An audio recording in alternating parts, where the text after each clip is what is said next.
Bonsoir et merci de nous ouvrir vos portes pour passer un temps de louange et d'étude de la Bible ensemble. On s'installe confortablement parce que Bon Sabbat chez vous, saison 6, commence maintenant.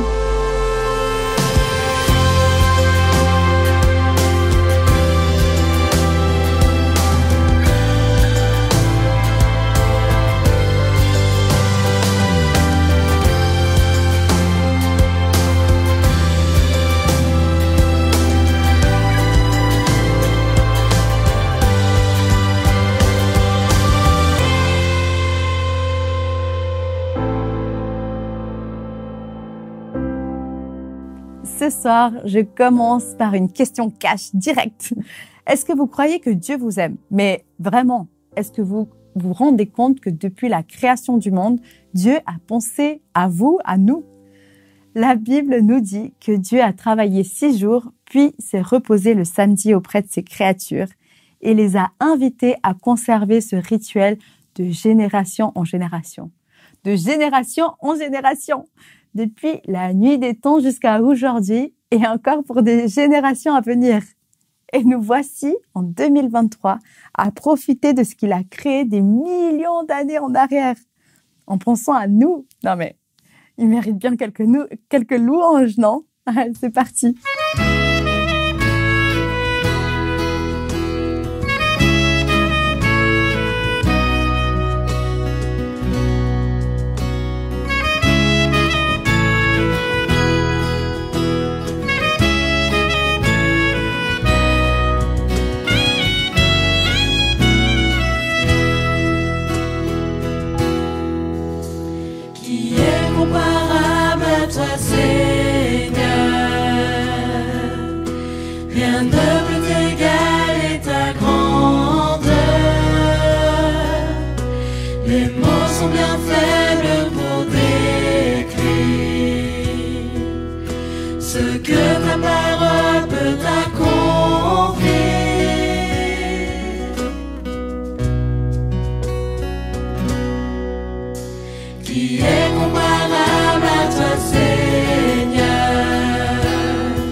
Je ne cesserai d'élever ton nom, car tu es digne de mon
C'est bientôt Noël. Vous êtes dans l'ambiance?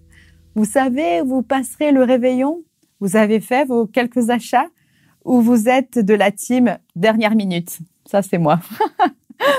Tous les ans, Noël, c'est un moment particulier pour beaucoup de personnes.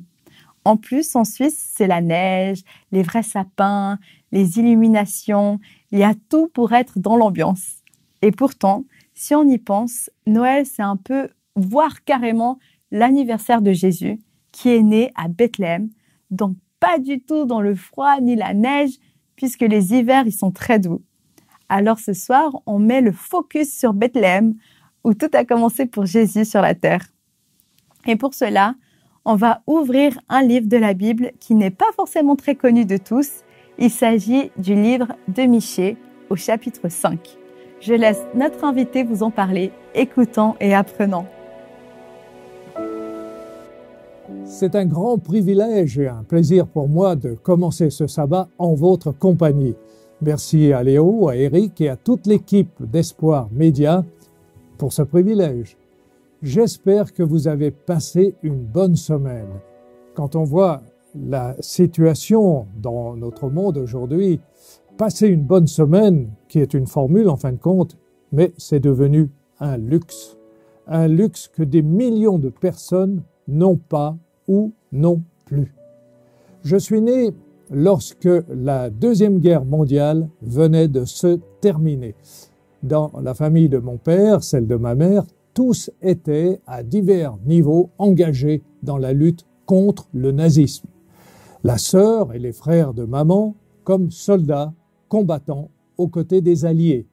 Et du côté de mon papa, ils soutenaient tous la résistance, bien que suisse, mais vivant en France. Mon grand-père est mort au camp de concentration de Dachau et l'un de mes oncles a été tué au combat.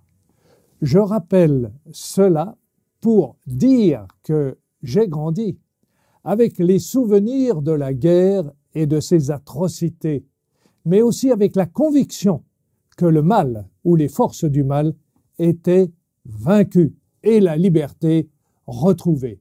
Il n'y aurait plus de guerre, plus jamais. L'être humain ne serait pas assez stupide après 2 monstrueuses tueries et un demi-siècle de tueries de recommencer. Vous savez, Voltaire avait une vision presque biblique de l'histoire humaine. Il écrivait, je cite, « Un jour, tout sera bien, voilà notre espérance ». Mais il ajoutait, « Tout est bien, voilà l'illusion ». Une citation qui introduit de manière appropriée le texte que je voudrais partager avec vous en ce début de sabbat. Ce texte, il se trouve dans le livre du prophète Michée, chapitre 5, verset 1. Je lis ce texte dans la traduction second. Chapitre 5, verset 1. « Et toi, Bethléem Ephrata, qui est petite parmi les villes de Juda, de toi sortira pour moi celui qui dominera sur Israël et dont l'origine remonte aux temps anciens, à l'éternité. » C'est ce qu'on appelle une prophétie messianique. Les chrétiens l'ont attribuée à Jésus. C'est une prophétie extraordinaire. Mais avant d'aller plus loin, je vais dire quelques mots sur le prophète Michée et sur son temps et sur son message. Tout d'abord le nom. Le nom Michée signifie « qui est le Seigneur ». Au début de son livre, le prophète est introduit ainsi. Je cite, chapitre 1, verset 1, « La parole de l'Éternel qui fut adressée à Michée de Moréchet au temps de Jotham, d'Akaz, d'Ézéchias, roi du Juda, prophétie sur Samarie et Jérusalem. » Il est donc, Michée, originaire d'un petit village appelé Moréchet, au sud de Jérusalem. À quelle époque a-t-il vécu? Il a vécu au 8e siècle avant Jésus-Christ. Son ministère s'est accompli de 725 à 680. C'est important de dire cela car la prophétie du chapitre 5 annonce la venue du Messie, donc plus de 700 ans avant sa naissance. En 725, Israël est divisé en deux royaumes, Juda au sud et le royaume d'Israël au nord. Vous vous souvenez sans doute que la division a eu lieu après la mort de Salomon. Les 11 tribus se sont séparées de la tribu de Juda, mais ce qu'on oublie souvent de rappeler, c'est qu'au 8e siècle, avant 721, la chute de Samarie, les deux royaumes connaissent une grande prospérité. Leur territoire égale, sinon dépasse, celui du royaume de Salomon. Michée sera donc perçu comme un prophète de malheur, comme ses contemporains d'ailleurs, les prophètes Ésaïe et Osée. On trouve, pour ceux qui sont intéressés, on trouve les informations sur le contexte historique du prophète dans le deuxième livre des Rois, chapitre 15, verset 34, chapitre 16, verset 10, et dans le deuxième livre des Chroniques, chapitre 28, verset 3. Alors, au sujet du message, le message de Michée est à contre-courant. Au lieu de se féliciter de la richesse qui s'accumule dans les mains de quelques-uns, de la puissance des deux royaumes, il dénonce durement la situation morale et sociale. Il lance des avertissements aux dirigeants qui se croient en sécurité et aux religieux qui pactisent avec les cultes idolâtres. Il condamne l'oppression des pauvres par les riches, la corruption des élites, la popularité, voire le succès des cultes étrangers. Autant de signes qui manifestent l'abandon de l'enseignement de Moïse, l'abandon des commandements de Dieu. Et je cite chapitre 6, verset 8. « On t'a fait connaître, ô homme, ce qui est bien, et ce que l'Éternel demande de toi, c'est que tu pratiques la justice, que tu aimes la miséricorde et que tu marches humblement avec ton Dieu. » Pour lui, pour le prophète, Dieu ne supporte pas le mensonge, le vol, l'injustice, et les conséquences vont être désastreuses pour le peuple. Sur la scène du Moyen-Orient, à cette époque, comme on dirait aujourd'hui le Moyen-Orient, un empire puissant reprend vigueur. Il a été puissant dans le passé et il revient. Cet empire s'appelle l'Assyrie, avec comme capitale Assur. On situerait aujourd'hui son territoire au nord de l'Irak et au nord-est de la Syrie. Ces armées, à cet empire, ces armées manifestent une cruauté effroyable. Par exemple, à l'entrée des villes vaincues, ils dressaient des colonnes qu'ils recouvraient de la peau de leurs ennemis. C'était à la fois un message et une stratégie. Il fallait faire peur, il fallait terroriser. En 721, les Assyriens s'emparent du royaume d'Israël et de sa capitale, Samarie. Juda, au sud, essaie de pactiser, mais à son tour, elle est envahie. Une réforme a lieu et un roi fidèle à Dieu, Ézéchias, fait face et miracle, Dieu intervient et les armées assyriennes du roi Sankérib, c'est-à-dire 185 000 hommes, sont frappés. La menace disparaît, Jérusalem semble sauvée. Mais ce n'est que partie remise car elle sera prise un siècle plus tard par les Babyloniens. Le message de Michée fait alterner les très mauvaises nouvelles, c'est-à-dire la chute des royaumes, avec les bonnes nouvelles, la renaissance d'Israël et la venue du Messie. Et c'est du Messie, le libérateur, le vainqueur, qu'il s'agit au chapitre 5, verset 1.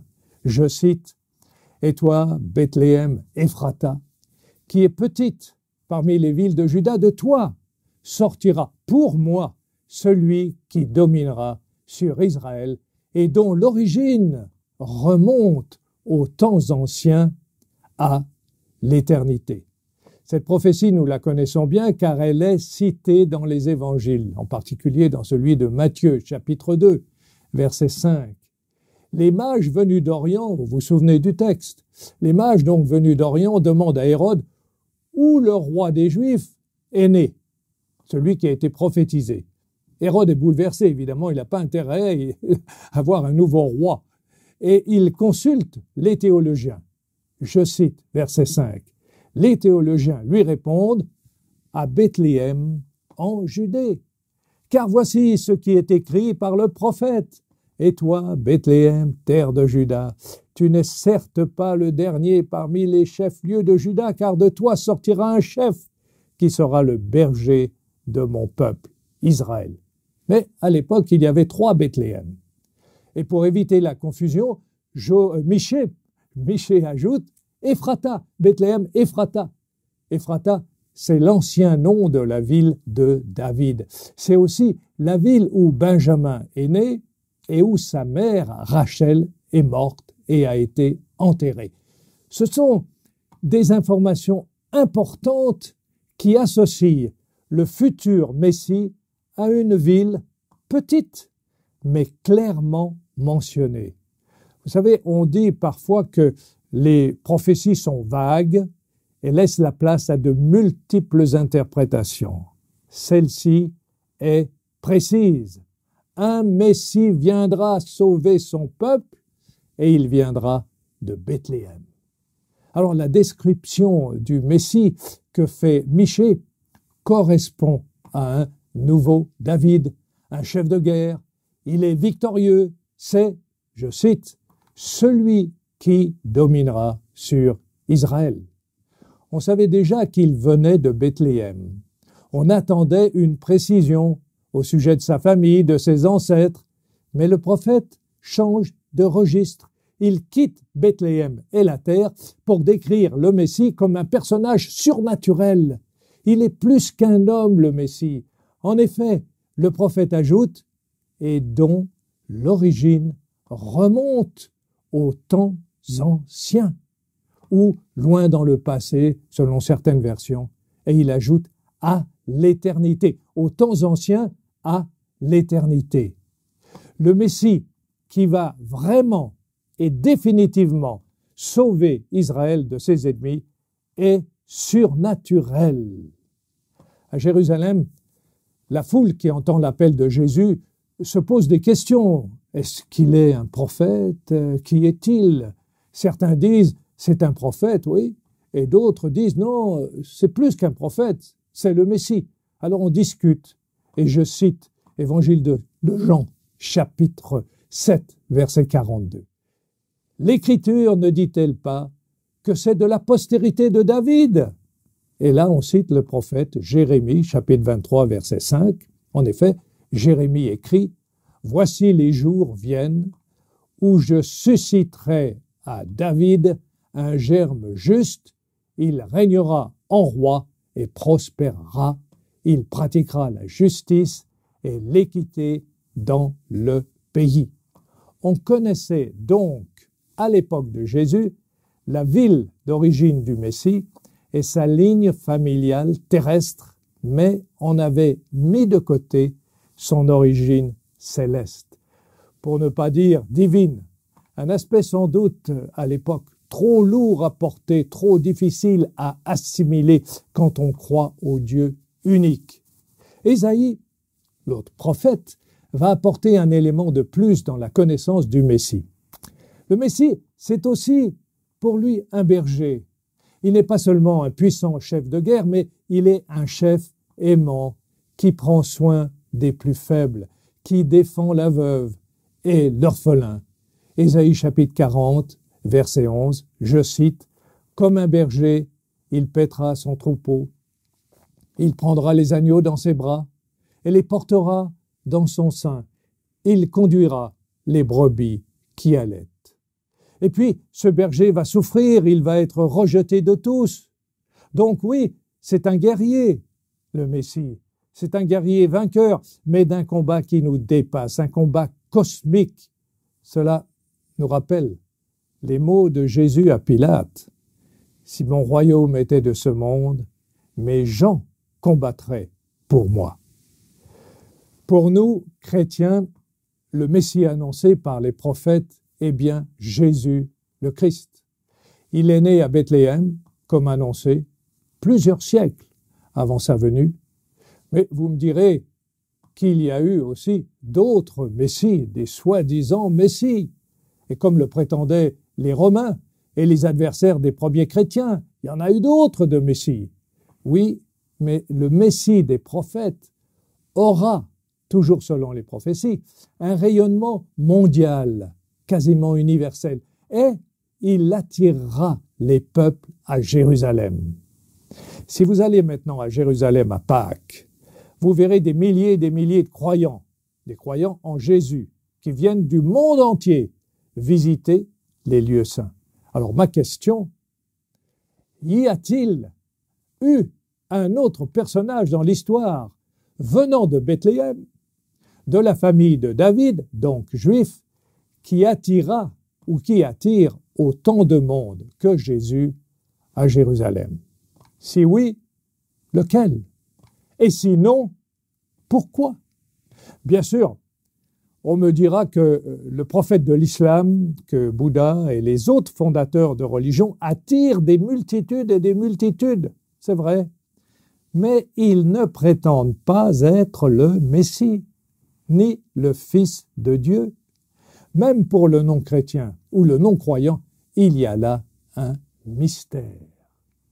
Ah, j'oubliais encore un autre argument, la fausse information.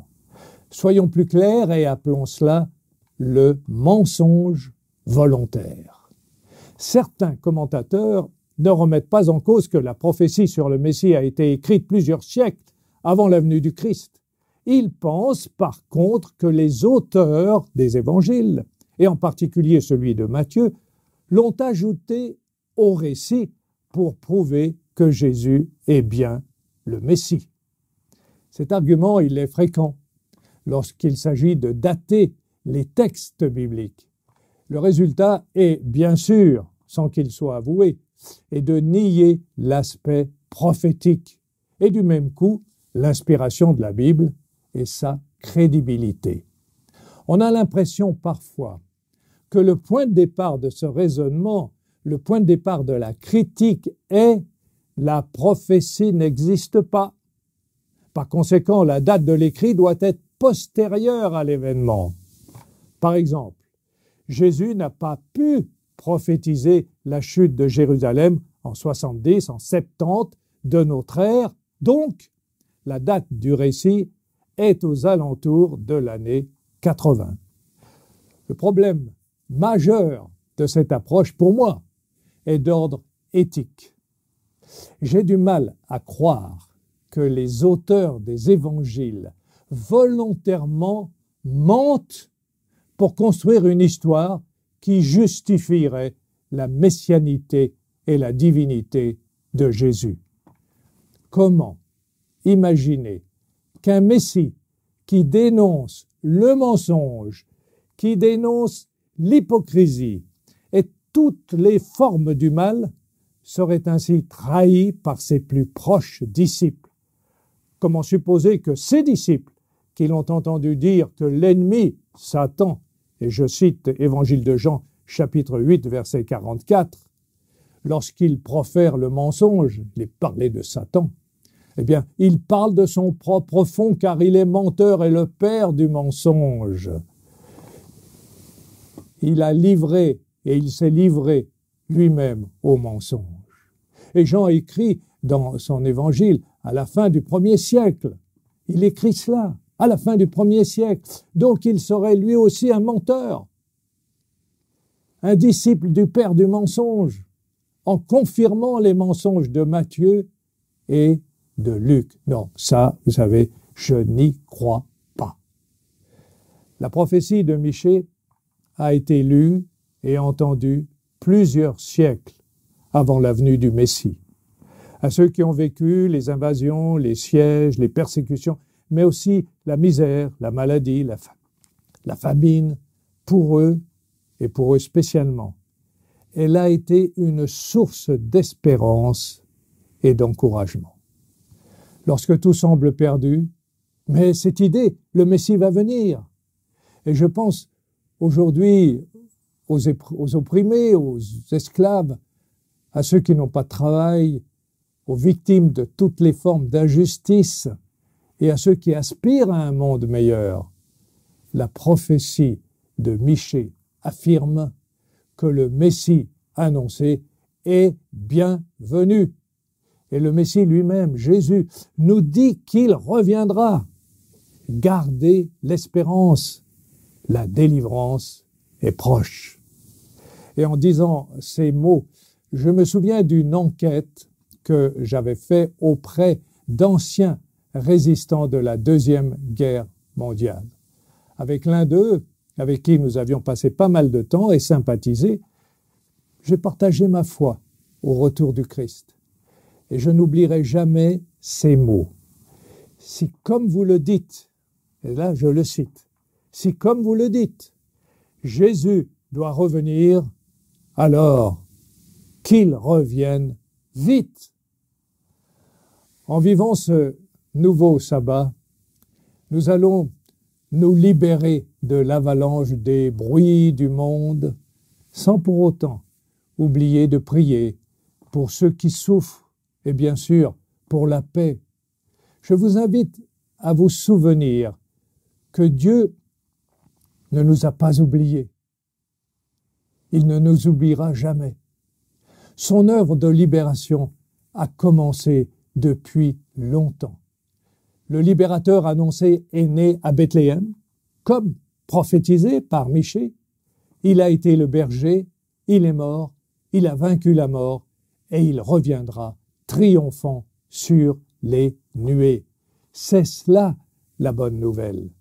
L'histoire est en marche et avec lui, nous vivrons dans son royaume de justice, de paix, et cela pour l'éternité. Alors, vivons ce sabbat dans la joie de la bonne nouvelle et soyons nous aussi, pour nos proches, des sources de bonnes nouvelles.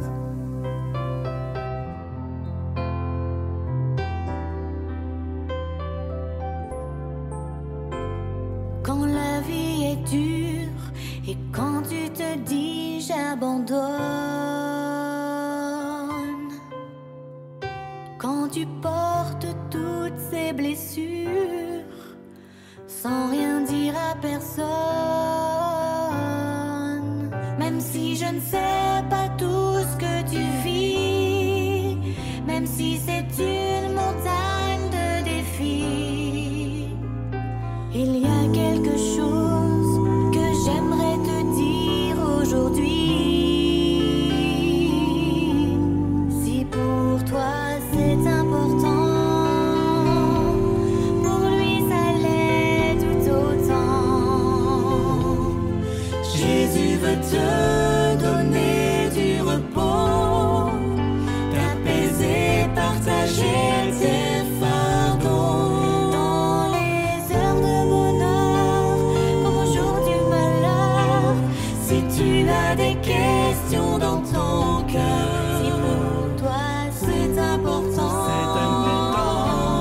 pour lui ça l'est tout autant.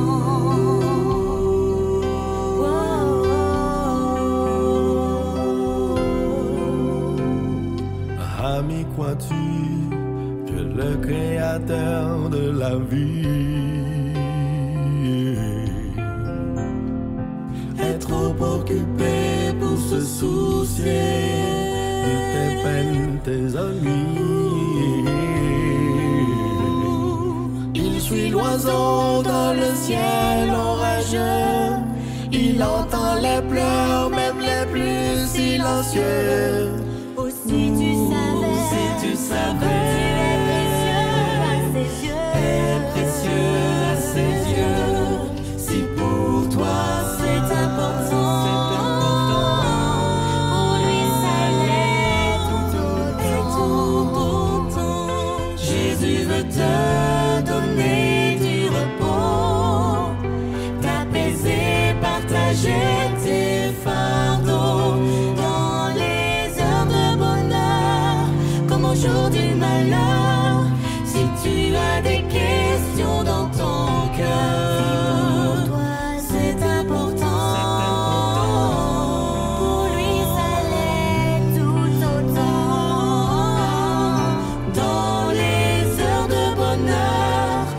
jour du malheur, si tu as des questions dans ton cœur, si pour toi c'est important, pour lui aussi c'est important. Si pour toi c'est important, pour lui ça l'est tout autant.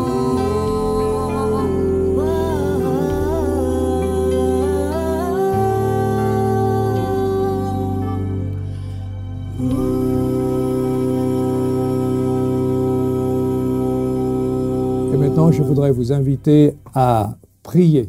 Nous allons prier ensemble. Seigneur notre Dieu, notre Père, quand on voit l'état du monde actuel, on se pose beaucoup de questions et on pense à tous ceux qui sont victimes, tous ceux qui souffrent du péché, qui souffrent de la désobéissance de l'être humain. Nous voulons, Seigneur, ne pas les oublier. Nous voulons aussi, Seigneur, te prier pour tout ton peuple sur la surface de la terre. Ceux qui vivent dans la paix comme nous, mais ceux qui vivent aussi dans la guerre, dans la persécution. Te demandons, Seigneur, d'être avec chacun d'eux. Nous te remercions pour les prophéties. Les prophéties sont là pour nous indiquer la route, le chemin. Nous pouvons regarder avec précision que ce qui se passe a été annoncé. Mais au lieu de désespérer, Seigneur, la prophétie nous dit que nous allons dans la bonne direction. Elle nous montre que les choses vont de mal en pis, mais Seigneur, au bout de la route, il y a le salut, il y a notre rencontre avec toi et il y a l'éternité. C'est en Jésus que je te prie. Amen. Je voudrais vous remercier pour votre présence fidèle depuis le début de la 6e saison de Bon Sabbat chez vous. Les émissions sur le thème de Jésus dans l'Ancien Testament continuent à partir de fin janvier. Mais on ne vous abandonne pas pour autant. On se retrouve dès la semaine prochaine pour des numéros spéciaux et inédits de Bon Sabbat chez vous avec des invités tels que Gabriel Monet, doyen de la faculté adventiste de théologie en France, et Rivan dos Santos, professeur d'histoire et d'archéologie. Des émissions qui promettent d'être riches en détails et de découvertes. Alors, même en vacances, restons connectés et d'ici là, bon sabbat chez vous.